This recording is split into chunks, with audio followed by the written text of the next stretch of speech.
नमस्ते सबैजनालाई। मेरो नाम चाहिँ सन्देश पुरी। विगतको समयदेखि मैले हेल्थ एसिस्टेन्टको काउन्सिल नाम दर्ता परीक्षा र लोकसेवालाई मेन्टरिङ गर्दै प्रशिक्षकको रूपमा आबद्ध छु। तपाईहरुलाई मैले यो भिडियो मार्फत सानो जानकारी दिन चाहे। जताततै फैलिएको खण्ड सी, सेक्सन सी हैन। ल सुन्नुस्। अब अहिले चाहिँ तपाईको यो कोशी प्रदेशको खण्ड सी अन्तर्गतको परीक्षाको लागि चाहिँ सहायक चौथो तहको साथीहरुको लागि चाहिँ यो रहेको विषय हो खण्ड सी हैन। अब यसो भन्दै गर्दाखेरि फेरि सहायक पाँचौं तहको साथीहरुको लागि चाहिँ यो चाहिने कुरो हैन भन्ने चाहिँ छैन। फेरि तपाईहरुलाई पनि उत्तिकै महत्त्वपूर्ण छ हैन। धेरै टपिकहरु चाहिँ साझा हुन जान्छ के यसमा चाहिँ, कुरो बुझ्नुभयो। अब यो फेरि नयाँ नौलो विषय पनि हो। अब तपाईको लगभग खण्ड सी त भनिया छ, तर पनि धेरै कुरो चाहिँ सार्वजनिक व्यवस्थापनको मिल्न जान्छ के। धेरै सूचकहरु चाहिँ तपाईको सार्वजनिक व्यवस्थापनमा पनि मिल्न जान्छ हैन। सुन्नुस्, अब विगतको समयमा कोशी प्रदेशमा सार्वजनिक व्यवस्थापन रहेको थियो पाठ्यक्रममा, तर अहिले चाहिँ सार्वजनिक व्यवस्थापन कोशी प्रदेशबाट हटाइएको छ। तर केही एकाइहरु चाहिँ मिल्न जान्छ फेरि। अनि यसो गर्दाखेरि चाहिँ सार्वजनिक व्यवस्थापन चाहिँ तपाईको कर्णाली प्रदेश र सुदूरपश्चिम प्रदेश बाहेक सबै प्रदेशमा सार्वजनिक व्यवस्थापन छ। सङ्घमा त झन् तपाईको सार्वजनिक व्यवस्थापन छ हैन। सङ्घमा चाहिँ तपाईको आईक्यू हटाएर जीके र सार्वजनिक व्यवस्थापनबाट ददक्ष मार्क्सको प्रश्नहरु आउने गर्दछ। त्यही भएर अब यो खण्ड सीलाई मध्यनजर गर्दै जाँदाखेरि चाहिँ सार्वजनिकको पनि धेरै कुराहरु मिल्न जान्छ।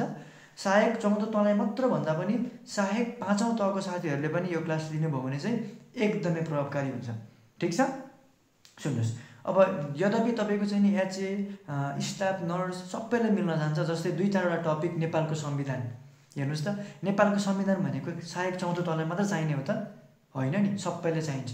संविधान भनेको साझा टपिक हैन। त्यही भएर तपाईको स्थानीय सरकार सञ्चालन ऐन यस्ता कुराहरु चाहिँ सबै तपाईको चाहिँ नि सबै तहका साथीहरु सबै तपाईको चाहिँ नि प्रदेशको परीक्षा दिनको लागि चाहिँ चाहिने कुरा छ के यसमा चाहिँ, बुझ्नुभयो। अब सामान्यतया लोकसेवाको परीक्षा कसरी हामी आयोग पास भएर पदस्थापना हुन्छ भन्दाखेरि चाहिँ तपाईको तीनटा चरण छ के। सबभन्दा पहिला चाहिँ हामीले अब्जेक्टिभ लिन्छौं, बबल लाउने। त्यसपछि रिटन लिखित परीक्षा हुन्छ। त्यसपछि चाहिँ तपाईको मौखिक हुन्छ। कतिले स्किल टेस्टहरु पनि गर्छन्।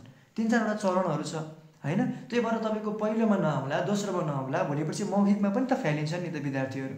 यत्रो वर्षौंको मेहनत पछि चाहिँ अब तपाईको एउटा लोकसेवा आयोगले रेकमेन्ड मात्र गर्न बाँकी, सिफारिस पत्र मात्र दिन बाँकी हुने दौडानमा फ्यालियो भने त त्यो त नमजाको कुरो हो। त्यही भएर तपाईहरु सबैजनालाई चाहिँ सेक्सन सी को लागि चाहिँ एडमिसन एकदमै खुल्ला छ हैन। हामीसँग तपाईको धेरै साथीहरु जोडिसक्नु भएको छ हैन। तपाईहरुलाई मैले यहाँबाट के जानकारी दिन चाहे भन्दाखेरि चाहिँ सेक्सन सी लाई मध्यनजर गरेर हामीले चाहिँ एकदमै नयाँ शैलीमा चाहिँ क्लासेसहरु सञ्चालनमा ल्याइसकेका छौं। तपाईहरु सबैजनालाई मैले यो भिडियो मार्फत के भन्छु भने, यदि तपाईहरु सेक्सन सी को लागि चाहिँ क्लासको खोजीमा हुनुहुन्छ भने चाहिँ हामीसँग क्लासहरु अवेलेबल भइसकेको छ। हामीले क्लासको सञ्चालन गरिसकेका छौं। आउँदो आइतबारबाट हामीले नियमित रूपमा खण्ड सी लाई मध्यनजर गर्दै हामीले क्लासेसहरु सुचारुमा ल्याइसकेका छौं। यदि थप जानकारीहरु लिन चाहनुहुन्छ भने चाहिँ स्क्रिनमा रहेको टेलिफोन नम्बर मार्फत तपाईले व्हाट्सएप गर्न सक्नुहुन्छ, कल गर्न सक्नुहुन्छ थप जानकारीको लागि है। र मैले तपाईहरुलाई हाम्रो फिचर्सको बारेमा भन्छु, क्लासको फिचर्सको बारेमा केही जानकारीहरु दिन्छु। सबभन्दा पहिला चाहिँ खण्ड सी हामीले कसरी सुरु गर्छौं भने, जस्तै अब क्लासको फी एकदम न्यून छ। कतिपय एचए का साथीहरु पनि जोडिन सक्नुहुन्छ, किनभने मैले भनि गए धेरै एकाइहरु चाहिँ मिल्न जान्छ। संविधानको बारेमा तपाईको चाहिँ नि तपाईको लु भाग 1 देखि 5 अनि 13 देखि 22 सम्म सोध्छ खण्ड सी मा हैन।